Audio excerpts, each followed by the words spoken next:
ఎప్పుడో ఒకసారి రోడ్డు మీద వెళ్తున్నప్పుడు రైల్వే స్టేషన్లోనో బస్ స్టేషన్లోనో ఫిట్స్ లేదా సీరియస్ వచ్చి పడిపోయిన వాళ్ళని చూసే ఉంటాం. సో ఫిట్స్ అనగానే మనలో చాలా మందికి గుడ్లు తేలేయటం, కాళ్ళు చేతులు బిగుసుకోవటం, కొట్టుకోవటం, నాలుగు ఖర్చుకోవటం, నోటి నుంచి నొరగ రావటం అన్న భావన మాత్రమే ఉంటుంది. కానీ ఇది ఫిట్స్లోని అనేక రకాల్లో ఒక రకం మాత్రమే. నిజానికి ఫిట్స్ అనేవి 40కి పైగా రకాలు చెప్పబడ్డాయి.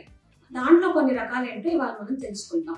కొన్నిసార్లు ఫిట్స్ వచ్చినప్పుడు కొంతమంది అచేతనంగా ఉండిపోయి ఉలుకు పలుకు లేకుండా చూస్తూ ఉండిపోతారు. వాళ్ళని ఎంత పిలిచినా పలకరు.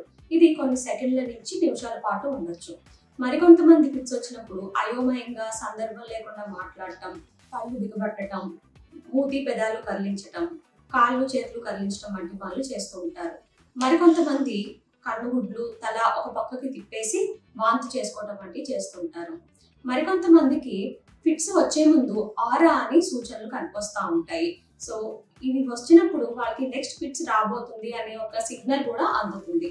సో ఈ ఆరాస్కి ఉదాహరణలు ఏంటంటే కడుపులో నొప్పి రావటం, భయం వేయటం, చెమటలు పట్టడం, కళ్ళ ముందు రకరకాల రంగులు, ఫ్లాషెస్ ఆఫ్ లైట్ కనిపించడం వంటివి. ఫిట్స్ అంటే కేవలం కాళ్ళు చేతులు కొట్టుకోవటం మాత్రమే అనేది ఒక అపోహ. ఫిట్స్ అనేది అనేక రకాలుగా ఉండొచ్చు. సో మీ ఫ్రెండ్స్ లో కానీ ఫ్యామిలీలో కానీ ఇలాంటి సిమ్టమ్స్ ఎవరిలో అన్నా కనిపిస్తే అది ఫిట్స్ అయ్యే ఛాన్స్ ఉంది. సో అలాంటి డౌట్ ఉన్నప్పుడు మీ దగ్గరలోని ఎపిలెప్టాలజిస్ట్ ని సంప్రదించి తగిన ట్రీట్మెంట్ తీసుకోవాలి.